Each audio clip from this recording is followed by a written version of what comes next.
Assalamu alaikum and very good evening to all students. Welcome to Dibaz Army. I am going to start with basics. Just tell me one thing. What is number? Number क्या होते हैं? संख्याएं क्या होती हैं या किससे मिलकर बनी होती हैं? For example x, y. संख्याएं जो हैं वो आपकी अंकों से मिलकर बनी होती हैं. ये भी आपका अंक है, ये भी आपका अंक है. It means digit. For example आपके पास रखा है 67. 7 किस स्थान पर है? इकाई के अंक पर है, मतलब यूनिट डिजिट पर है. और आपका 6 दहाई अंक, इट मीन्स टेंस प्लेस. ये आपका यूनिट प्लेस पर जब नंबर होता है तो उसमें 1 से मल्टीप्लाई होती है, जब 10 डिजिट पर होता है तो उसमें 10 से मल्टीप्लाई होती है. 3 + 7 यह आपका हो गया 67. इस तरह से अंकों से मिलकर बनती हैं संख्याएं. अब हम आते हैं नेचुरल नंबर्स पर. नेचुरल नंबर यानी प्राकृतिक संख्याएं जो कहाँ से स्टार्ट होती हैं आपकी? Start with 1, 2, 3 and so on infinity. फिर आप ले लीजिए होल नंबर, पूर्ण संख्याएं जो आपकी स्टार्ट होती हैं 0 से. 0, 1, 2, 3 एंड सो ऑन इन्फिनिटी. संख्याएं अनंत होती है, कभी खत्म नहीं होती, तो अनंत तक चलती ही जाती हैं. इंटीजर्स. इंटीजर्स इट मीन्स पूर्णांक. -3, -2, -1, 0, 1, 2, 3 एंड सो ऑन. ये भी इन्फिनिटी तक जाएंगी और इधर जाएगा -इन्फिनिटी. इस तरह से आपके बनते हैं पूर्णांक. अब आता है आपका नेगेटिव इंटीजर्स. नेगेटिव इंटीजर्स और एक है आपका पॉजिटिव इंटीजर्स. अब मैं अगर पॉजिटिव इंटीजर्स की बात करूं तो हम कह सकते हैं 1, 2, 3 एंड सो ऑन. अगर नेगेटिव इंटीजर्स ऋणात्मक पूर्णांक की बात करें तो -1, -2 ये 0 से स्टार्ट नहीं होते हैं, -1 या +1 से ही स्टार्ट होंगे एंड सो ऑन. फिर आपका आया नॉन नेगेटिव इंटीजर्स. ऋणेतर. तर का मतलब होता है के अलावा, मतलब नेगेटिव के अलावा. नेगेटिव के अलावा आपके पास क्या बचेंगे? 0, 1, 2, 3 एंड सो ऑन इन्फिनिटी. ये सब आपके इन्फिनिटी तक ही रहेंगे. ठीक है. अब आया आपका नॉन पॉजिटिव इंटीजर्स. धनेतर. तर के मतलब अलावा. तर हो गया आपका अलावा. धनेतर मतलब पॉजिटिव के अलावा. पॉजिटिव के अलावा it means 0, -1, -2, -3 and so on infinity.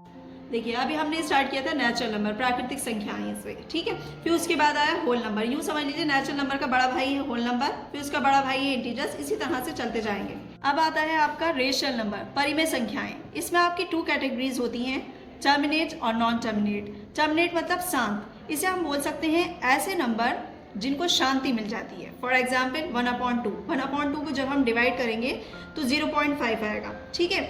उसके बाद अगर हम 12/5 को डिवाइड करते हैं तो आएगा आपका 2.4. ठीक है. ये नंबर क्या हुआ? डिवाइड करने पर खत्म हो गए, इनको शांति मिल गई. इस तरह से आप याद कर सकते हैं. फिर नॉन टर्मिनेटिंग बट रिपीटिंग. अशांत व पुनरावृत्ति मतलब जो बार बार आते रहेंगे. ठीक है. जिनके जो रिपीट होते रहेंगे. पुनरावृत्ति मतलब जो बार बार आएंगे. For example 10/3. जब आप इसे डिवाइड करेंगे 3.333 ये चलता रहेगा आपका नंबर, तो हम इसे लिख सकते हैं 3.3 इसके ऊपर बार लगाकर. इट मीन्स 3 जो है आपका रिपीट हो रहा है. नेक्स्ट एग्जाम्पल देख लेते हैं 20/3. 20/3 जब आप इसे डिवाइड करेंगे 6.666 कंटिन्यू चलता रहेगा. इसे हम लिख सकते हैं 6.6 बार. नेक्स्ट एग्जाम्पल 22/7 जो कि आपका क्या होता है? Rational number. ठीक है. इसे अगर हम देखें 142857 142857 ये आप देख रहे हैं कि बार बार आ रहा है, इसकी पुनरावृत्ति हो रही है. ठीक है. ये किस में आएगा आपका? Non terminating but repeating. देखिए मैंने ये आपको नोट कर दिया है लर्न करने के लिए. या तो नंबर रुक जाएगा, नहीं तो बार बार आएगा. ठीक है. एक बार और याद रखिएगा, अगर इसी लैंग्वेज में इजीली लर्न रखेंगे आप, उसको याद रखेंगे तो आप इजीली जो है कर पाएंगे. उसमें डिफरेंस के रेशनल क्या होते हैं और इरेशनल क्या होते हैं. जो रुक गया वो भी रेशनल, जो नहीं रुका बार बार आ रहा है वो भी रेशनल. ठीक है. अब हम चलते हैं इरेशनल पर, जो कि आपकी होती है अपरिमेय संख्याएं. अब इसमें आपकी एक ही क्वालिटी बची, इरेशनल नंबर, अपरिमेय संख्या, नॉन टर्मिनेटिंग, नॉन रिपीटिंग, अशांत व अनावृत. ये जो अजीब से नंबर आपको देखने के लिए मिलेंगे √2, √3, √5, √6 एंड सो ऑन, ये आपके सब किस में आएंगे? Non terminating, non repeating. अच्छा अब आपके लिए एक क्वेश्चन दे रही हूँ मैं, जिसे आप कमेंट बॉक्स में आंसर देंगे मुझे. पाई इज इट रेशनल और इरेशनल? ठीक है. ये आपके लिए क्वेश्चन है जिसका आंसर आप मुझे कमेंट में लिखेंगे. ठीक है. अब आते हैं हम रियल नंबर. रियल नंबर भी सब इन्हीं से मिलकर बने होते हैं जो कि लाई करते हैं इन्फिनिटी टू -इन्फिनिटी. ठीक है. नाउ अब हम आते हैं कॉम्प्लेक्स नंबर, मिश्रित संख्या पर. ठीक है, ये 11th का टॉपिक है, लेकिन फिर भी मैं आपको एक हवाला दे देती हूँ।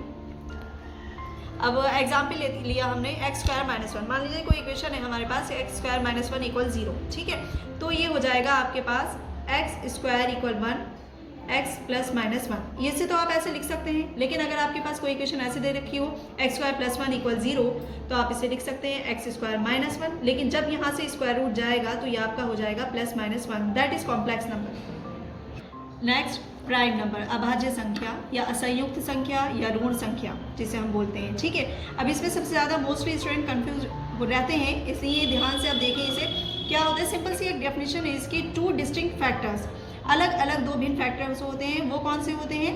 1 एंड इटसेल्फ, एक वो खुद नंबर और एक आपका 1। फॉर एग्जाम्पल लिखना शुरू करिए मेरे साथ। Prime number, smallest prime number होता है 2।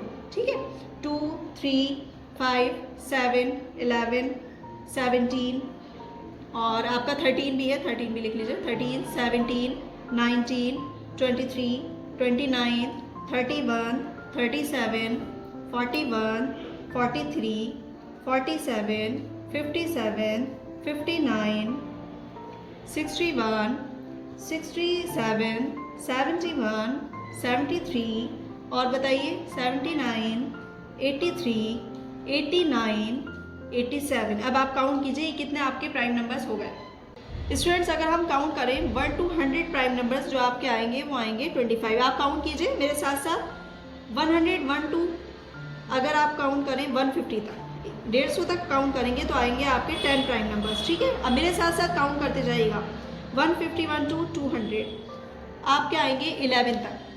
अगर मैं 1 to 200 आपसे प्राइम नंबर पूछूं तो वो हो जाएंगे आपके 46। ठीक है, ये 46 प्राइम नंबर हो गए। 1 to 100 25, 101 to 150 10 प्राइम नंबर्स होते हैं और 151 to 200 11 प्राइम नंबर्स होते हैं। ठीक है, और इसी तरह अभी जो मैंने ये प्राइम नंबर लिखा है इसमें आपने शायद नोटिस नहीं किया होगा 2, 3, there are only 2 consecutive prime numbers. 2 और 3 के अलावा कोई भी आपको प्राइम नंबर कॉन्जिक्यूटिव मतलब लगातार नहीं मिलेगा। नेक्स्ट आपका आता है कॉम्पोजिट नंबर, जिसे हम हिंदी में कहते हैं भाज्य संख्या। भाज्य संख्या, इसमें आप सिंपल शब्दों में अगर समझें तो होगा मोर देन 2 फैक्टर्स, मतलब 2 से ज़्यादा कितने भी इनके गुणनखंड हो सकते हैं। फॉर एग्जाम्पल 4 भी हो सकते हैं। नेक्स्ट हम लेते हैं आपका को-प्राइम नंबर, जिसे आप कह सकते हैं रिलेटिव प्राइम, जिसमें क्या रहता है। फॉर एग्जाम्पल अगर मैं ले लूँ आपके लिए 1, 4, 2, 3, 5, 8, इसमें आप नोटिस कीजिए कि क्या हो रहा है। इसमें 1 के अलावा कोई भी आपको फैक्टर, कोई भी फैक्टर आपको नहीं मिलेगा 1 के अलावा। इस हाईएस्ट कॉमन फैक्टर आपका 1 ही रहेगा। इसमें 1 के अलावा कोई भी फैक्टर कॉमन नहीं मिलेगा।